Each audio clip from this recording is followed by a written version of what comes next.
would you look at this crowd? Oh my goodness. Y'all are serious up here in Bel Air, aren't you? Y'all are very serious. I came up here from Charles County. I'd like to take half of y'all back to Charles County with me to get them motivated out there. No. Let me see the hands of my veterans. Where are my veterans at? Would y'all give these men and women a hand, please? I honor you today.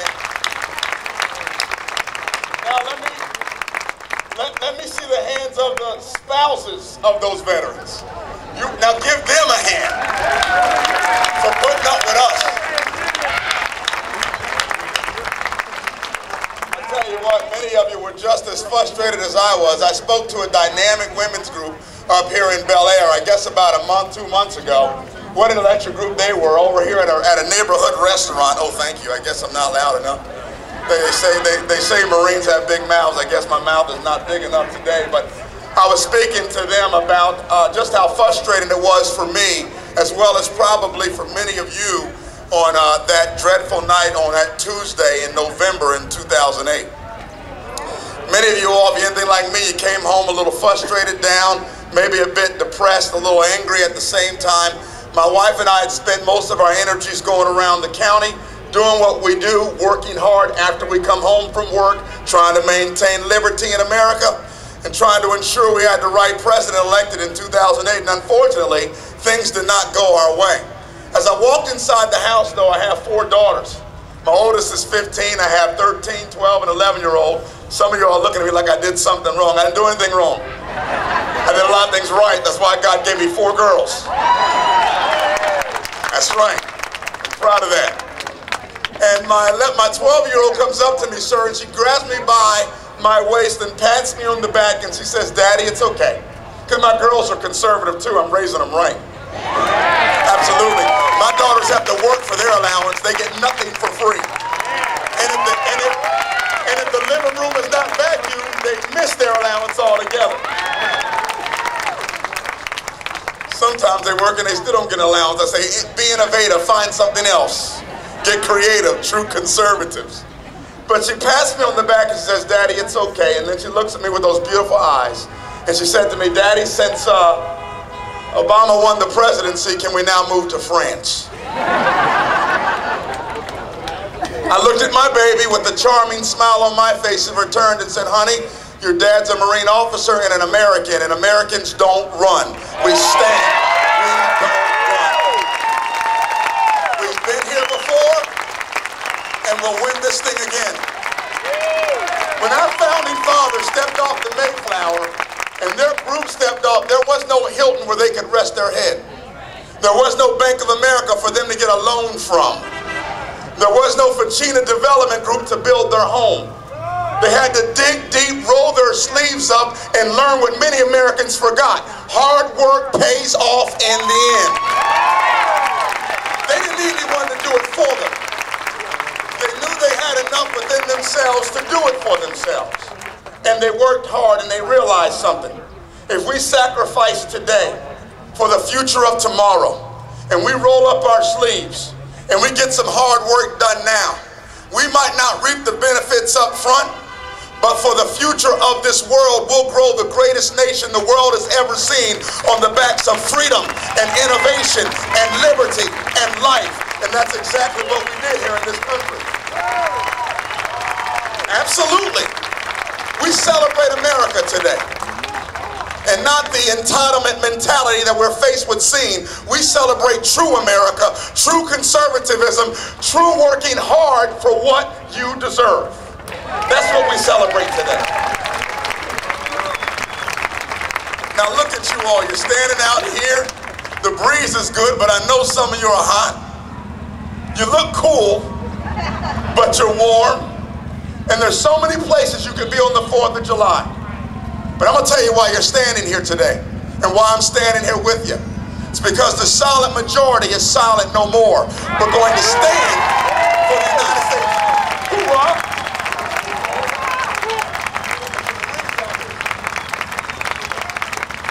I hear some Marines out here. Nothing against my soldiers or my airmen or my sailors, but 3 Marines can shut this whole state down.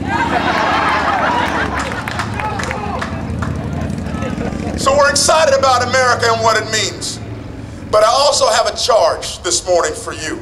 It's the same charge I gave the beautiful citizens out in Westminster not even an hour and a half ago. It's the same charge I'm going to give the citizens in Cecil County as well as down in Charles County later today. It's a charge that says at this point forward we have to defend our country.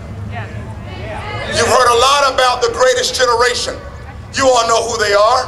The patriots that fought in the Great War, that fought for something greater than themselves on foreign soil to uphold the peace that we now live in.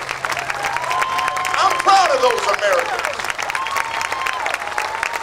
Proud of them. As the greatest generation, sir, they stood for something. They knew that what was at stake was greater than what they would have to give up, even if it is initially. And there was an even greater, or just as great of a generation of the 56 signers of the independence. Those men lost, 80% of those men lost their lives, lost their land. They died poor and broke for the liberties that we now enjoy. Because they were willing to sacrifice today for tomorrow. I'm convinced that a lot of our young people that have bought onto this bandwagon of entitlement just don't understand the importance of sacrificing today for tomorrow's future. But we will show them how it's done in 2010.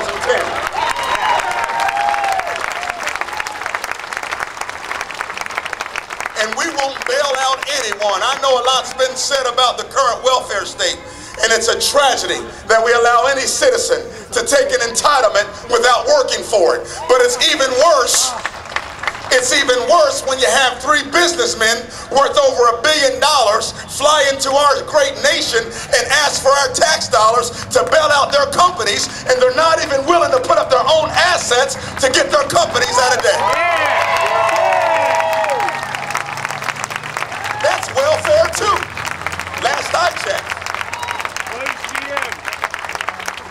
So we have a charge, ladies and gentlemen. We're not here just to raise a flag. We're not even here just to raise a popular sign. We're here to raise a principle, a philosophical belief that God has given us all unalienable rights of life, liberty, and the pursuit of happiness, and freedom is not free. You have to pursue it, and you have to work for it. And we believe in that. So what is our challenge? We're not just out here to wave a sign and enjoy the honks as people agree with what we stand for. Our challenge, history will record what we do here. They recorded what happened in World War I and II. They recorded what happened at that great day on the Boston Tea Party. They recorded what happened with the signers of the Declaration. What will history say about you? You did more than just stand up and enjoy a good speech. You did more than just get motivated about an opportunity. We seized it because our challenge, great generation, is democracy. And the enemy is socialized spending. And we will stand for democracy.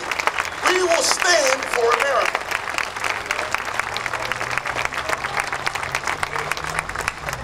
So it's not just what you do while you're here. It's what you do when you leave here that makes a difference. You need to go start looking for people that might not look like you on the outside, but they share your core beliefs and values on the inside. It's time to have American conversations. The liberals aren't the only ones who can bridge the gap. We can bridge the gap and do it better, because we don't do it based upon emotionalism. We do it based upon America, freedom, capitalism, and Judeo-Christian values. We have the answer. Man, I'm getting excited myself. I don't know, Patrick, I think we stay in Bel Air for another hour. I like this crowd. Are you ready to stand with me? Because I'm ready to stand with you.